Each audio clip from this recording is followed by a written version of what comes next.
ஐயோ அம்மா இங்க பாருங்க. தண்ணி இல்ல. ஐயோ நான் போய் எடுத்துட்டு வரேன். போய் கிச்சன்ல போய் வாங்க போங்க.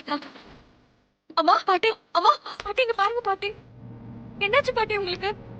பாட்டி அம்மா அம்மா எழுந்திருங்க பாட்டி. பாட்டி எழுந்திருங்க பாட்டி. நீ டாக்டர் கிட்ட பேசு. உடனே ராணிக்கு ஃபோன் பண்ணி விஷயத்த சொல்லிரு தர்ஷினி. சரிங்க அத்தை. அம்மா அம்மா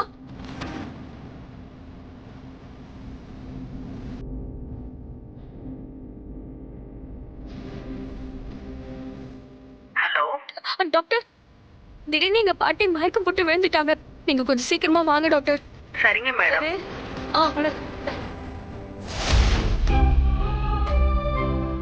மேடம், நீங்க காண்டி சரியான நேரத்துல அங்க வரலன்னா அவங்க மேல கேஸ் போட்டிருப்பாங்க. கடவுள் மாதிரி வந்தீங்க மேடம். ராணி, அந்த அளவுக்கெல்லாம் நான் விட்டுற மாட்டேன். நீ ஒன்னும் கவலைப்படாத.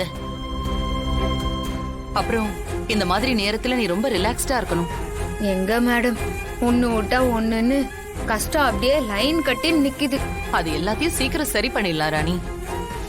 அதனால நீ எதுவும் டென்ஷன் ஆகாத. இந்த விஷயத்துல உனக்கும் சித்தார்த்துக்கும் யார் மேலயாச்சும் டவுட் இருக்கா? ஆம், இருக்குது மேடம். யாரு? மேடம், சுஹாசினின்னு ஒருத்தவங்க மேல டவுட்டா இருக்குது மேடம். தாடிகாரன் கூட அன்னைக்கு என்னண்ட சொன்னா, என்னைக்கும் இல்லாத திருநாளா தாடிகாரனை அந்த ஸ்வீட்ஸ் அசோசியேஷன் தலைவரா அண்ணா போஸ்ட்ல தேர்ந்தெடுத்த அன்னைக்கு பூங்கொத்த கையில எடுத்துன்னு வந்து தாடிகாரனுக்கு வாழ்த்து சொன்னான்.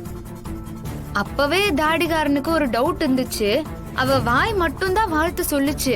ஆனா அவ கண்ணுல தாடிகாரனை பழி வாங்கணுங்கிற எண்ணம் தான் தெரிஞ்சுச்சு.